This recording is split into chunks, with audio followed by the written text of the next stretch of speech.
¿Quieres poner en piloto automático tus campañas de nurturing? O por otro lado, ¿quieres automatizar la gestión de tus leads, la distribución de tus leads a tu equipo de ventas, la calificación de tu base de datos, etcétera? Entonces, lo que necesitas es la herramienta de Workflows de HubSpot. Soy Oriol Bell, director de marketing en Inbound Cycle, y en este vídeo te voy a explicar en qué consiste esta herramienta de HubSpot, cuáles son sus opciones y cómo la puedes aprovechar para tu estrategia de Inbound Marketing. De modo más sencillo, los workflows de HubSpot son flujos de trabajo, es decir, una serie de tareas automatizadas que se ejecutan a partir de una serie de reglas predefinidas. ¿Qué es lo que podemos automatizar? Pues bien, lo más evidente, lo más típico, es automatizar el envío de emails. Esto es lo que normalmente se hace para las campañas de nurturing. Pero realmente podemos automatizar muchas más cosas. Podemos automatizar un cambio de propiedades en un contacto determinado. Podemos automatizar que un contacto se asigne a una persona del equipo de ventas, que se active un webhook para activar funcionalidades externas de HubSpot. Podemos, por ejemplo, automatizar avisos, tareas, etc. Es decir, podemos automatizar un montón de cosas y podemos aprovechar la herramienta de Workflows para varios fines que no son solamente nurturing. Esto es muy importante porque la mayoría de personas asocian los workflows y la automatización del marketing al lead nurturing. Y realmente hay mucho más. Hay todas estas tareas de gestión, de distribución de leads, de scoring, incluso de añadir funcionalidades externas que también se hacen con workflows y que también son muy interesantes para conocer y no quedarnos solamente con el nurturing.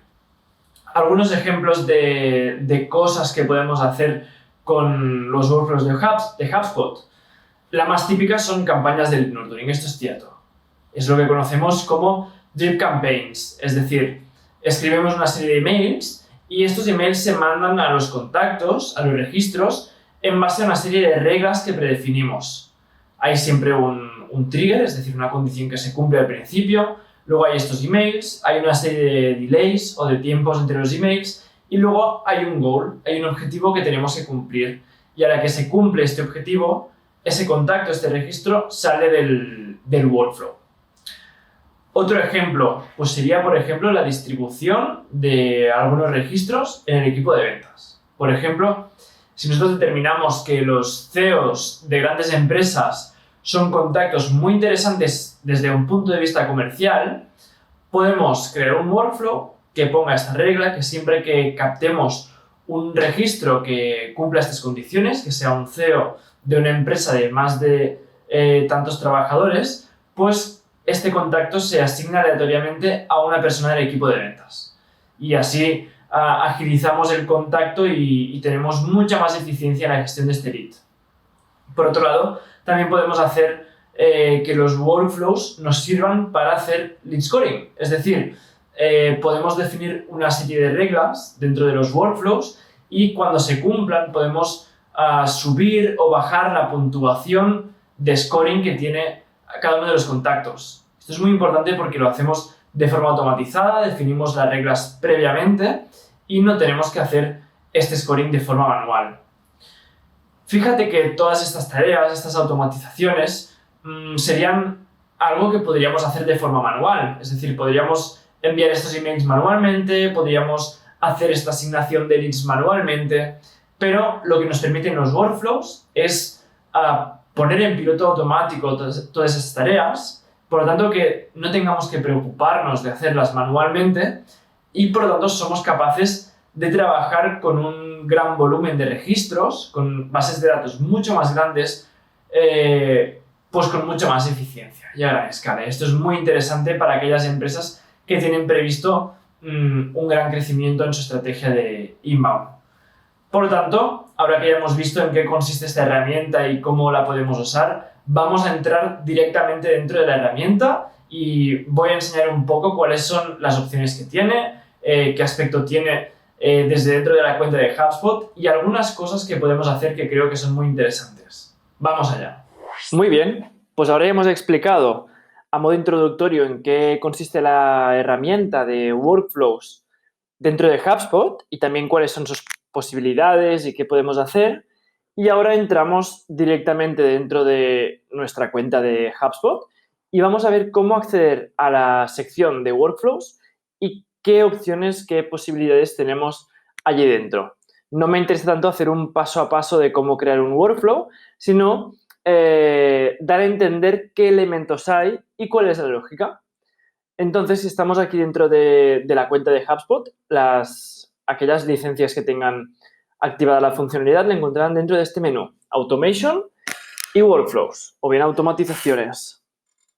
Y aquí encontramos la lista con todas las que tenemos. En nuestro caso vamos a crear un nuevo workflow y en primer lugar nos encontramos con todas estas opciones. Primero tenemos que elegir en qué tipo de objetos se centra el workflow. Los objetos de HubSpot son distintos tipos de elementos con sus propias propiedades, atributos, etc. En primer lugar tenemos los contactos. Los contactos es el objeto más típico de HubSpot. Son aquellos registros, aquellas personas que entran en nuestra base de datos, pero luego también tenemos compañías o empresas, ¿no? Y dentro de estas empresas trabajan los contactos. Tenemos distintos, especialmente en sectores B2B, tenemos personas que trabajan para estas empresas, pero son objetos separados. Luego también tenemos los deals. Los deals son los negocios, son aquellos negocios que estamos cerrando con contactos que trabajan en empresas.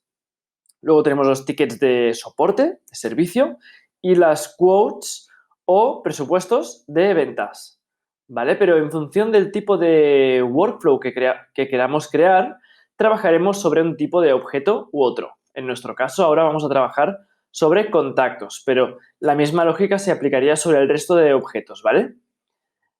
Muy bien, entonces, cuando estamos aquí, luego sí que podemos elegir también si es un workflow que empieza desde cero o bien si lo centramos en una fecha. Esto se me ocurre que puede ser útil, por ejemplo, si tenemos un evento o un webinar, lo que sea, imaginad que hacemos un evento el 10 de septiembre, pues quizás creamos un workflow que 2 semanas antes te mande un recordatorio del evento por ejemplo, no sé, con el resumen del año anterior.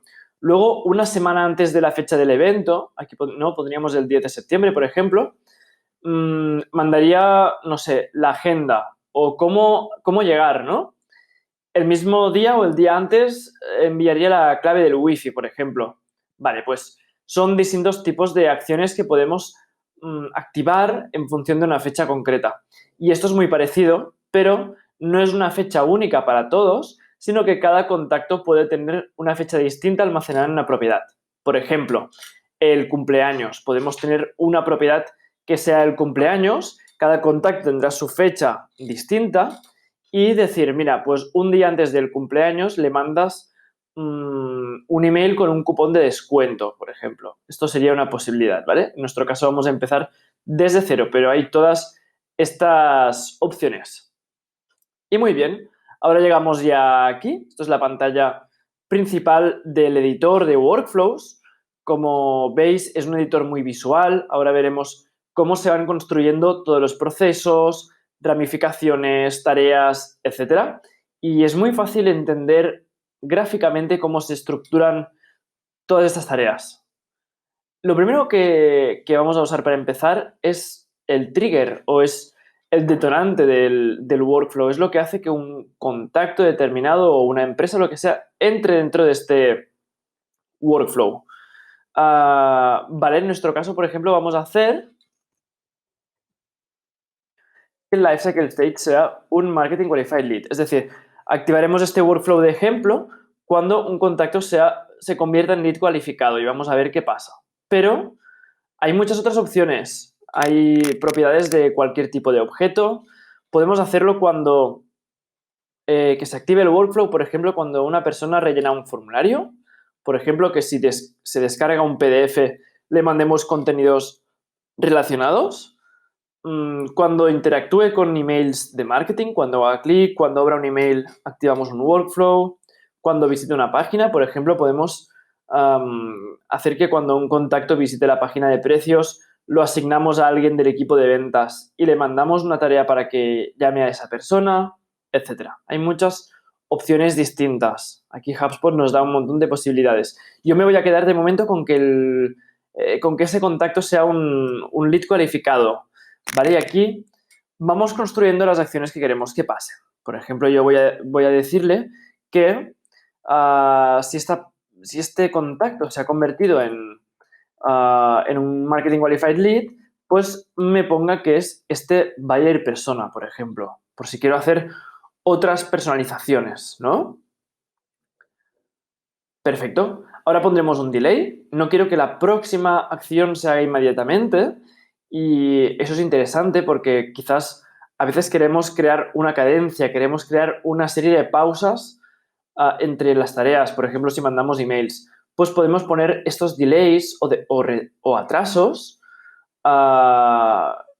que nos ofrece HubSpot para decir, por ejemplo, que se atrase 2 días, ¿no? Es lo que voy a hacer aquí. Y otra opción interesante es poner ramificaciones, es decir, no todas las tareas automáticas tienen que ser las mismas para todos los contactos de este workflow, sino que podría ser que en función de distintas opciones pase una cosa u otra. Por ejemplo, yo aquí voy a decir, vale, si ha rellenado más de 3 formularios, o sea, es una persona que está muy activa, que ha interactuado mucho, pues voy a hacer que la asigne directamente al equipo de ventas. Porque puede ser que sea un contacto muy interesante, ¿no? Y, por ejemplo, aquí lo que voy a hacer es rotar el lead, rotar este contacto. Lo que significa es que lo asigno aleatoriamente entre las personas del equipo de ventas, por ejemplo. Pues lo voy a poner aquí. ¿Vale? Y entonces voy a hacer otra tarea que sea, por ejemplo, podría hacer una notificación dentro de la app o podría hacer un SMS, ¿no? Quizás, venga, voy a hacer un SMS, ¿no? Aquí le podemos poner el país, aquí, ¿vale? El número de ejemplo, llamar lo antes posible a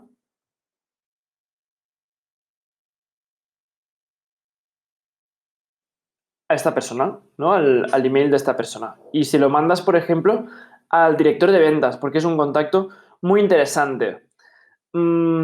Si no ha mandado más de 3 formularios, quizás no es una persona tan activa, pues podemos hacer que, no sé, que le mande un email de marketing, que puede ser este, por ejemplo, ¿no? Y luego, igualmente, no sé, quizás hacemos que igualmente se mande un SMS o una notificación. Pues lo interesante que veo aquí es que como estas ramificaciones hacen que se creen caminos paralelos, en algún momento quizás nos interesa volver a unirlos, que vuelva a pasar lo mismo después de cierto punto. Pues esto lo podemos hacer. Yo puedo decir, mira, después de esto, mándame las personas otra vez aquí, ¿no? A estos los rotas, a estos les mandas este email de suscripción, pero luego directamente vuelves a unir el camino y mandas este SMS de aviso, ¿no? Pues esto sería, por ejemplo, un ejemplo de workflow muy sencillo. Otras cosas que podemos hacer, tenemos los delays, tenemos todas estas posibles ramificaciones, activar un webhook externo, como decía antes, para añadir funcionalidades con herramientas externas, bueno, crear tickets, crear tareas, añadir el contacto a la lista. Tenemos toda esta parte de gestión de contactos, de listas, de propiedades. O sea, hay muchas posibilidades aquí dentro y podemos hacer, como decía, desde campañas de lead nurturing hasta gestión de contactos, asignación de leads dentro del equipo de ventas, gestión de tareas, hay muchas posibilidades. Luego, finalmente, el último paso sería crear un goal, un objetivo y, no sé, quizás me interesa que sea un workflow que pase este Marketing Qualified Lead a un Sales Qualified Lead. Pues este podría ser el objetivo. A la que esta persona ha sido procesada por ventas y ventas lo marca como Sales Qualified Lead, dejarían de pasar las tareas de este workflow. Habría llegado a su goal, a su objetivo. ¿Vale? Así lo tendríamos ya completo. Y luego tenemos todas las opciones de configuración y propiedades, pero básicamente, si os fijáis, el editor es muy visual, es muy claro, podemos hacer distintos caminos, una lógica condicional para introducir cierta complejidad, etc. Es decir, tenemos como una herramienta con muchas posibilidades que nos permite hacer automatizaciones que nos sirven para ser mucho más eficientes a la hora de hacer ciertos procesos, ya sea nutrir leads, distribuirlos, asignar tareas, etc. Vale, y hasta aquí llega un poco toda la parte de HubSpot que os quería enseñar. Muy bien, pues hasta aquí llega este vídeo. Hemos visto qué es esta herramienta, qué son los workflows de HubSpot, cómo los podemos usar, cuáles son las formas más interesantes para sacarle partido y algunas de las opciones y algunas de mis recomendaciones para sacarle el máximo partido. Así que nada, si te ha gustado este vídeo y no quieres perderte ninguno de nuestros vídeos de HubSpot y de cómo sacarle más partido a una cuenta de HubSpot, te recomiendo que te suscribas a nuestro canal y así recibirás todas las novedades y todos los vídeos que saquemos. ¡Hasta pronto!